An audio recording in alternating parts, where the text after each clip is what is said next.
Rules are rules. Come in. Good morning. Hello. Excuse me? Have you got a number? Sorry? You can get a ticket with a number outside the door before you come in. Have you got a number? But there's no one here. Only me. So I don't need a number, do I? That doesn't matter. Everybody must have a number. Oh, I see. All right. Number 68. Number 69. Number 70. I've got my number now. Can you wait over there, please? Sit on one of those chairs near the door. But I have work to do, I'm afraid. Please wait.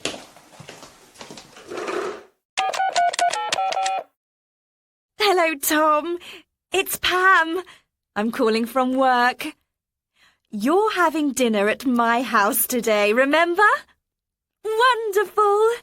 Goodbye, darling. Number 71.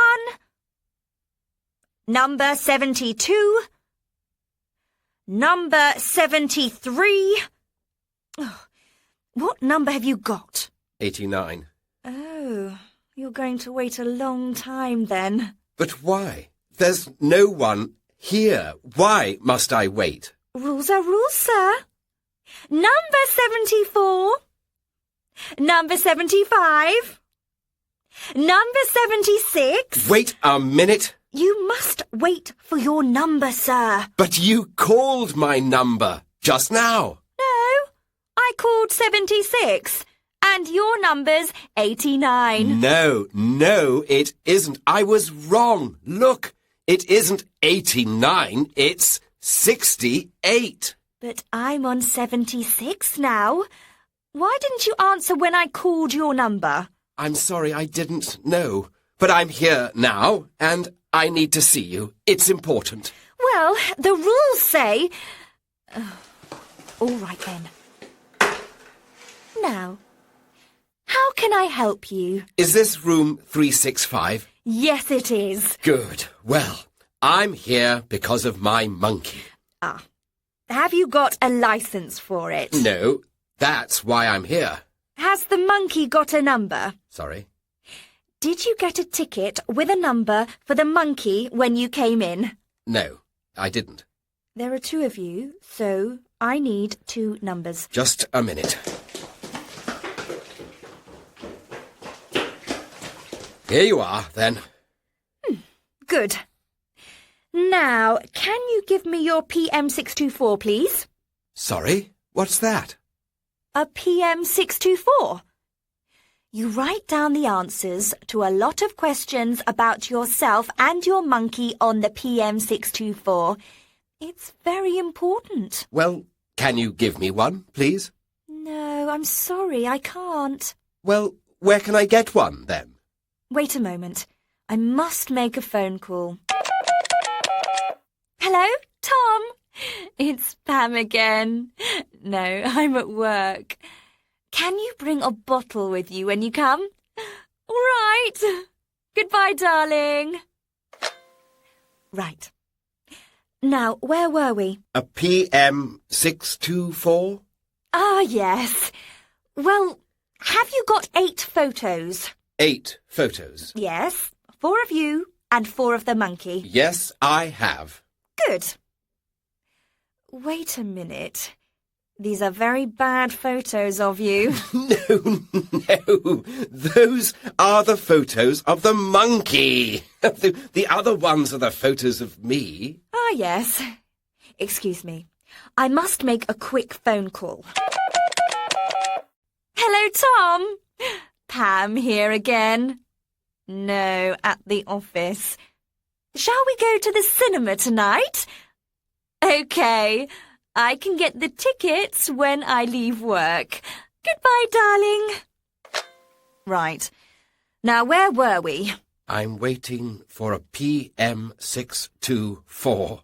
Ah, I see. Well, can I have one? Let me see.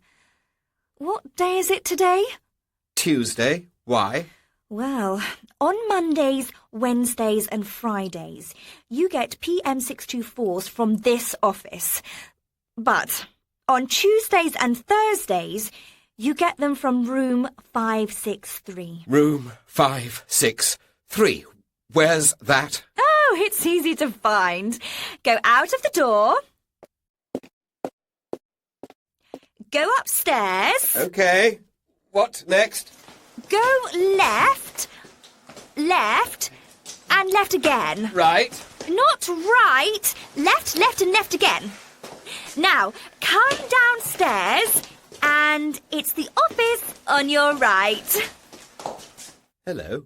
Oh. It's you. Hello. This is room 563.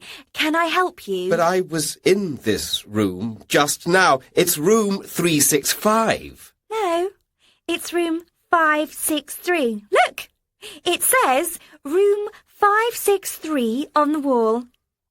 Can I help you? I'd like a PM624, please. Good, good. Do sit down. But I don't understand. Well, you see, I'm doing the work of two people. I work in room 365 and room 563. So, I put the two rooms together. It's easier for me. Oh, I see. Well, can I have a PM624, please? Excuse me a minute. Hello, Tom. Pam again. Yes, I'm going to be home soon. Okay. See you soon. Goodbye, darling. Can I have my PM624 now, please? Let me see. It's for this monkey, is it? Yes, that's right. Is it a working monkey? It doesn't do any work. No, it lives in my house. That's okay then. Because for a working monkey, the PM624 is no good at all. Now look, are you going to give me that PM624 or not? I arrived here half an hour ago. First, you told me to get a ticket. No, 2 tickets. Everybody needs a ticket. That's the rule. Then you asked for 8 photos. Then you told me to leave the room and come back again. To a different room. Room 563. Now you're asking, is it a working monkey? And all the time you phone your friend Tom and talk about dinner and the cinema and... I don't make the rules. I only work here, you know. Yes, I know. I'm sorry. Can I have the PM624 now? Please? Wait a minute. What's the time? 1 minute past 5. Why? Oh, dear. This office closes at 5. Can you come back tomorrow?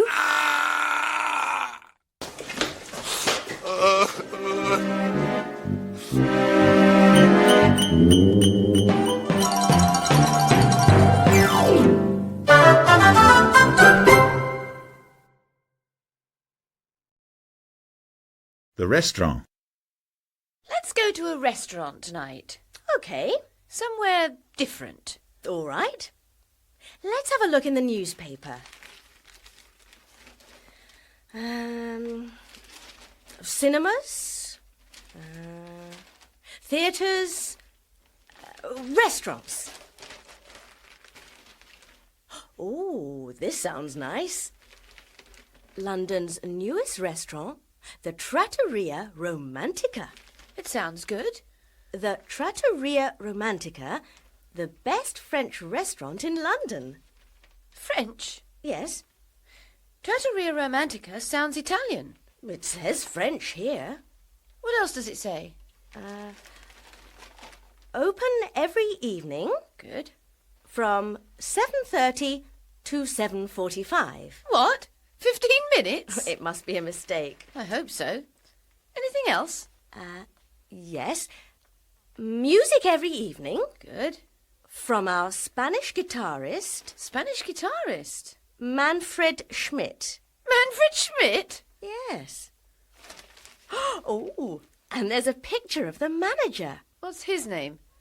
Stavros Papadopoulos. Stavros Papadopoulos? Yes. But that's a Greek name. Yes. So, it's an Italian restaurant serving French food.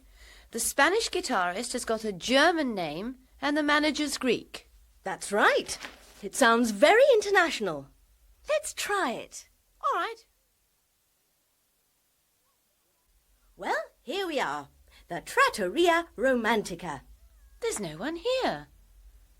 Hello? Yes? Oh, good evening. Is this the Trattoria Romantica? I don't know. I only work here. Pardon? Yes. This is the Trattoria Romantica. But we're closed for lunch. Closed for lunch? But it's 9 o'clock. In that case, we're closed for breakfast. It's 9 o'clock in the evening. Yes, of course it is. Just a little joke. Allow me to introduce myself.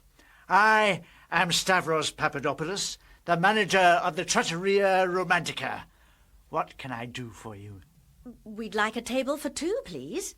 Have you got a reservation? No. That's a problem. But the restaurant is empty. Is it? Oh, yes. A table for two. Yes. Here you are. A lovely table for two. Thank you. Is everything all right? Yes, thank you. Good. That's £12.50, please. What? £12.50 What for? for the chairs. The chairs? Yes, £6.25 each. There must be some mistake. Oh, sorry. £6.30. That's £12.60 altogether.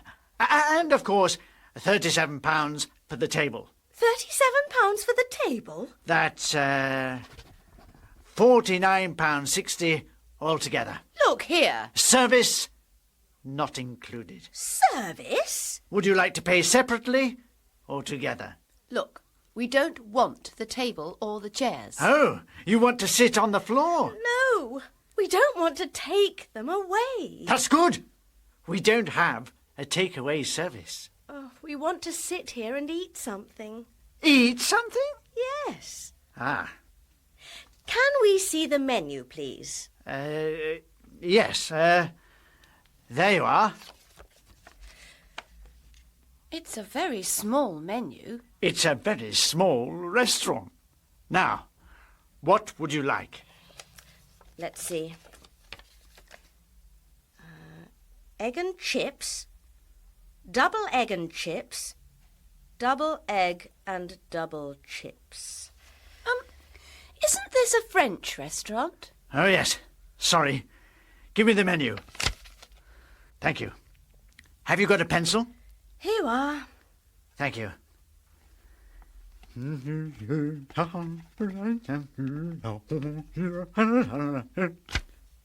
There. A French menu. Œuf et pomme frite. Deux œufs et pomme frite. Deux œufs et deux pommes frites.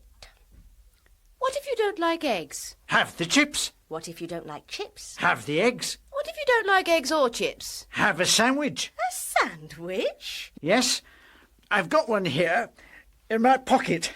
Thank you. What's in this sandwich? Sand? Sand? Yes, sand. That's why it's called a sandwich, because of the sand which is inside it. Come on, let's go. Oh, what's the matter? You're not going already, are you? Yes. Why? Because this must be the worst restaurant in London. No, it isn't. Isn't it? No, I've got another one round the corner. It's much worse than this one. Anyway, people don't come here for the food. I'm not surprised. No, they come here for the music. The music? Yes. Allow me to present Manfred Schmidt and his Spanish guitar. Hooray!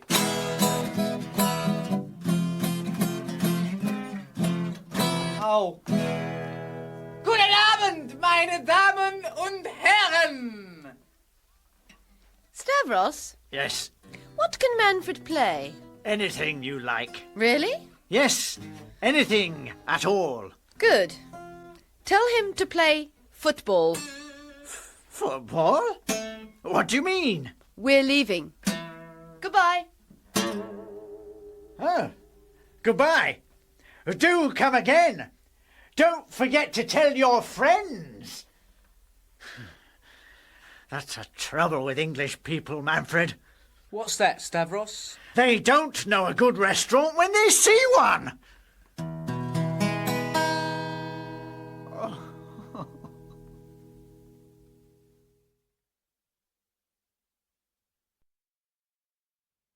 The Open Window.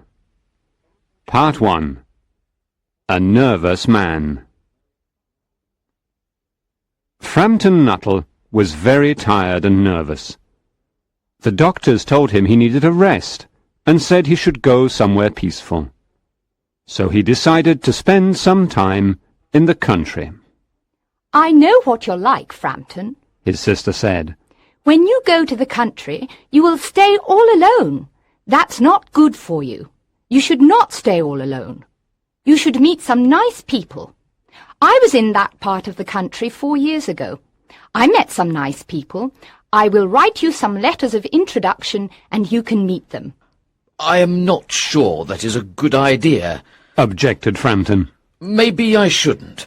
After all, I don't know any of those people. Take my advice. Replied Frampton's sister. It will be good for you. So Frampton went to the country with his sister's letters of introduction.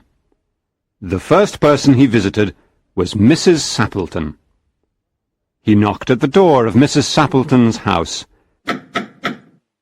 and a young girl about 15 years old opened the door. It was Mrs. Sappleton's niece. Her name was Vera. My aunt will be down in a moment, Mr. Nuttall, said the girl, who looked very mature and intelligent. While you are waiting, I will try to entertain you. I hope you don't mind. Oh, I will be happy to talk with you, replied Frampton. He did not want to offend the girl, but he wondered if going to meet new people was really good for his health. In fact, he felt quite nervous, and he hoped that Mrs. Sappleton was nice. Do you know many of the people round here? Asked Mrs. Sappleton's niece, after a few minutes of silence. No, replied Frampton. I don't know anybody around here. My sister stayed here 4 years ago, and she gave me some letters of introduction to some of the people here. Frampton felt more and more nervous, and he was more and more convinced that it was a bad idea. He needed rest, not new friends. Then you know practically nothing about my aunt, continued the confident young lady. I know only her name and address, admitted Frampton. He was wondering whether Mrs. Sappleton's husband was alive or dead. Looking at the room, he thought that a man must live there. My aunt's great tragedy happened exactly 3 years ago, said the girl. That was after your sister was here. Your aunt's tragedy? Asked Frampton. He thought the country was very peaceful. He could not imagine a tragedy there.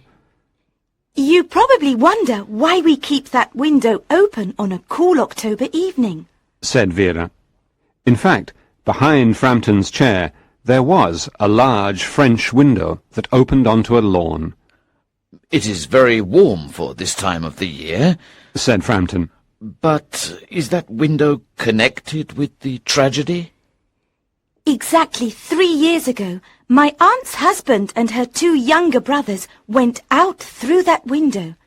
They were going hunting. They never came back.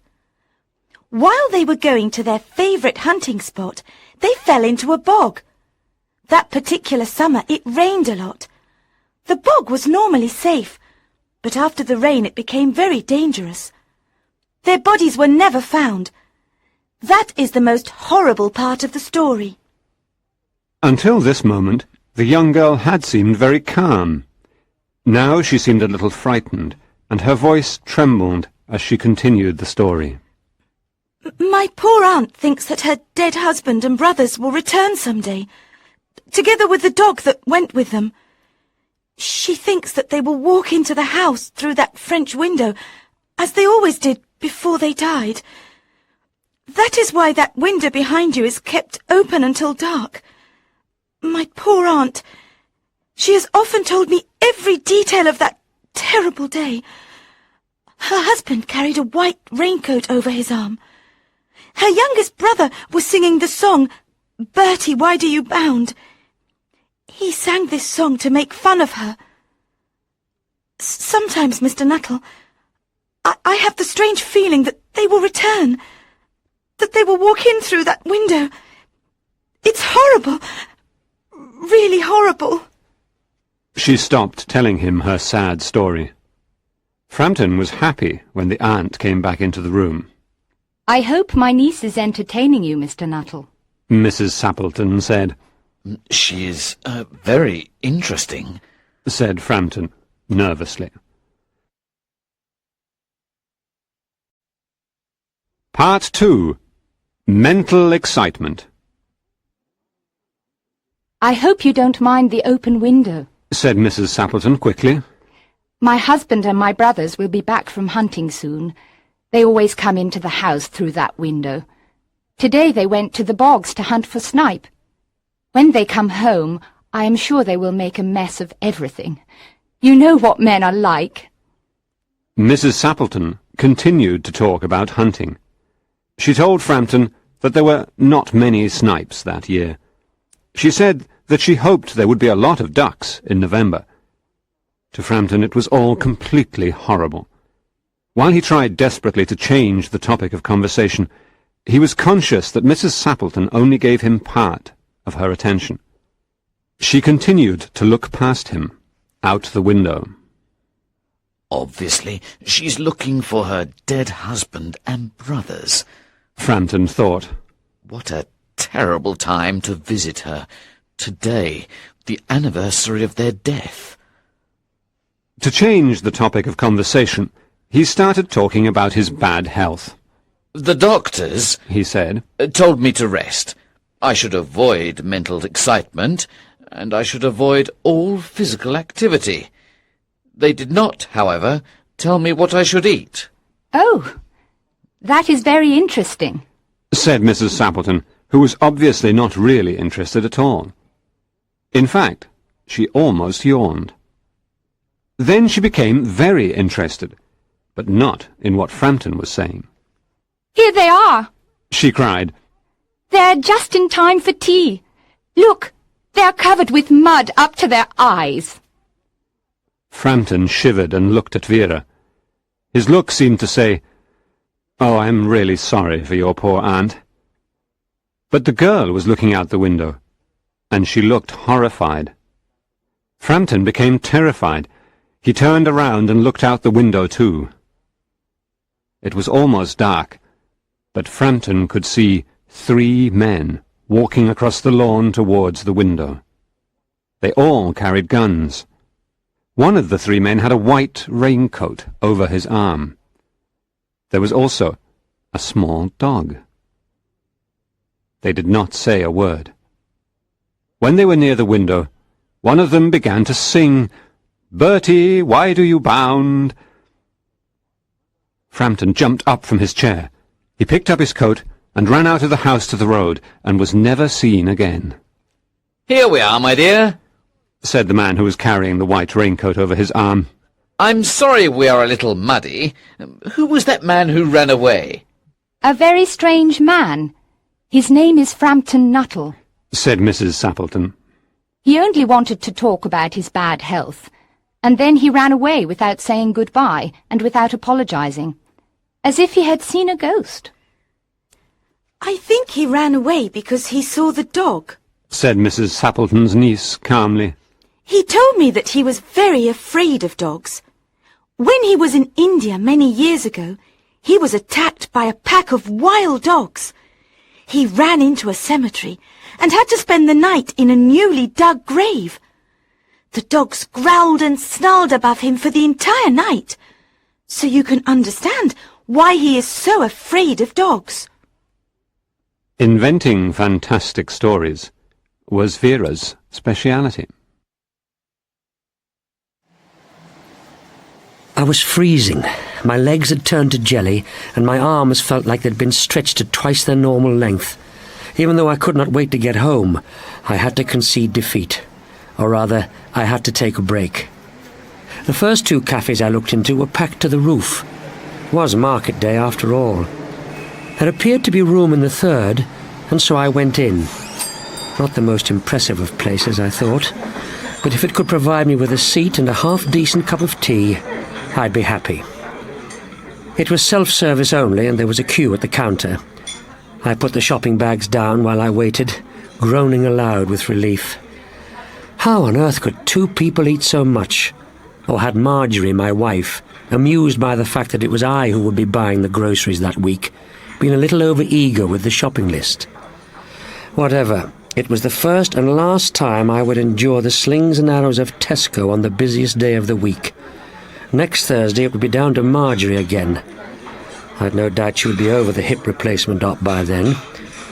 Standing at the cafe counter, I became convinced I needed not just a hip, but a whole body replacement.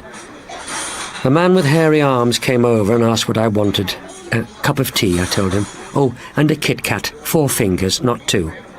A minute later, a cup was banged onto the counter with such force that it wobbled and rattled on its saucer. Beside it was dropped the Kit Kat. £1 5 the man muttered.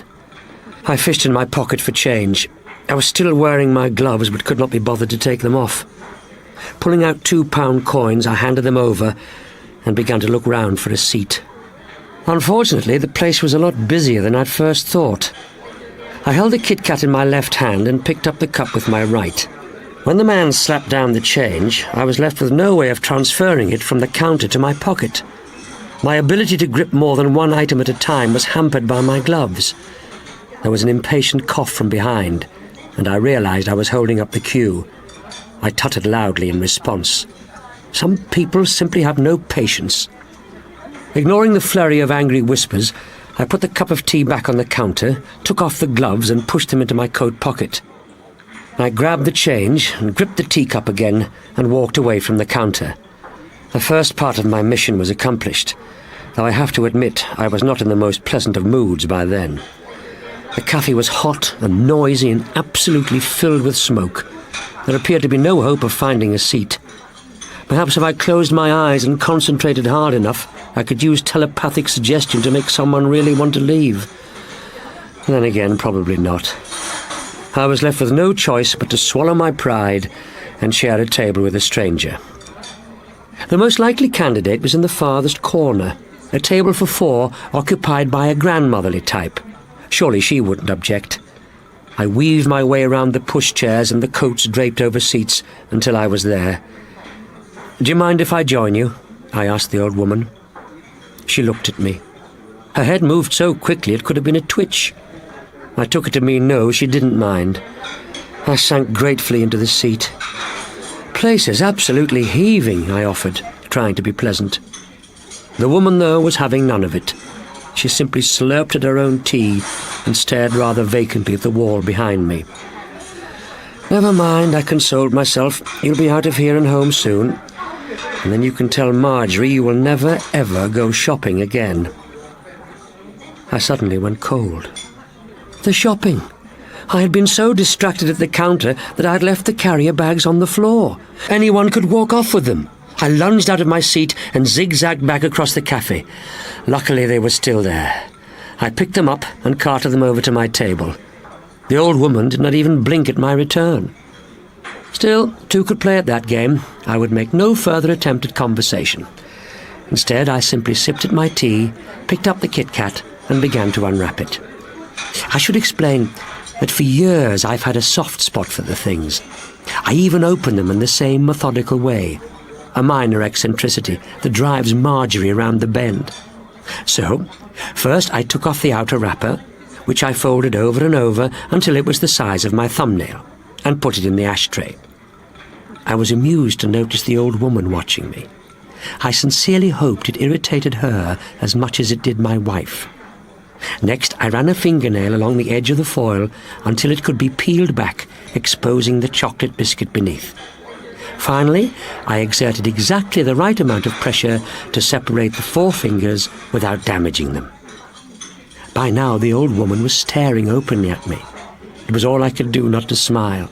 I felt a ridiculous sense of victory, which vanished as the woman picked up a finger and ate it. I was too shocked to say anything. The nerve of it! Maybe she was upset I had invaded her cosy little corner. If that was the case, she should have said something. Instead, she had stolen part of my Kit Kat. That was a declaration of war, and by God, I was ready for a fight. Looking her straight in the eye, I picked up the second finger and with deliberate slowness bit down on it. The woman's lip movement subconsciously matched my own as I began to chew. 1 all, I thought. She retaliated by snatching the third finger. By now I was beginning to wonder if she was not so much upset at me as a little soft in the head. Her actions, after all, were not those of one blessed with a full quota of marbles. Not that she looked mad, but appearances can be deceiving. I was prepared to give her the benefit of the doubt, to bite back any words of remonstration I may have been tempted to voice. If I could square the score, I would be happy to leave it at that. My eyes narrowed in concentration. The noise from around me faded away. The cafe seemed to shrink to a small circle of reality, containing only myself, the old woman, 2 cups of tea, and a finger of Kit Kat. I licked my lips. My hand twitched in anticipation. I went to reach out, and the woman beat me to it. Only those who have witnessed the speed of a cobra's deadly strike could appreciate just how quickly she moved. One moment her hand was empty. A split second later, it held what remained of my biscuit. 3-1. Game over. I had to admit defeat, even though it had been my Kit Kat. I could not bring myself to say anything to the old woman. I knew it was an utterly ridiculous situation to find myself in, but I supposed I was as much to blame as her. I should not have allowed myself to be drawn into such a childish confrontation. All I could do was finish my tea, which suddenly tasted bitter, and leave with what remained of my dignity. Before I could, the old woman stood, and fixing me with an enigmatic look, began to walk to the counter. I wondered what she was playing at. Surely she didn't want a rematch. Well, if she did, she'd had it. I would be gone from the cafe before she returned. That was the plan, and it would have worked had luck been on my side. As I reached for the carriers, one of them tipped over, discharging 2 tins of soup and a bottle of ketchup which rolled under the table. Cursing, I bent over to retrieve them.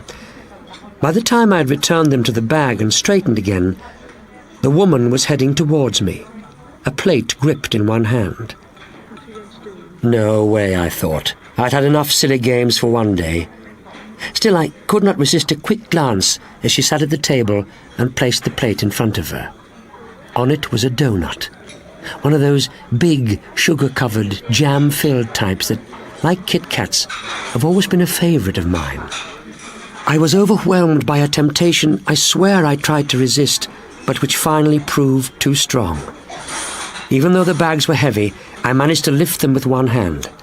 I stood and casually walked round my opponent, my gaze fixed on the cafe door in case she looked at me. At the very last minute, my free hand shot out and grasped the donut. Before the woman could react, I sank my teeth into it, tearing off a chunk, then dropped what was left onto her plate. I straightened my shoulders and, licking jam and sugar from my lips, marched past the tables and chairs, out into the street. A few yards down the road, I stopped and allowed myself to smile. I'd had my revenge, and yes, it had been sweet. The day had not been a total disaster after all. I could return to Marjorie with my head held high. Despite my elation, I found myself shivering. The weather was turning cold again. I noticed it was starting to snow. Putting down the bags for a moment, I reached into my coat pocket for my gloves, which is when my fingers brushed against the Kit Kat I had bought.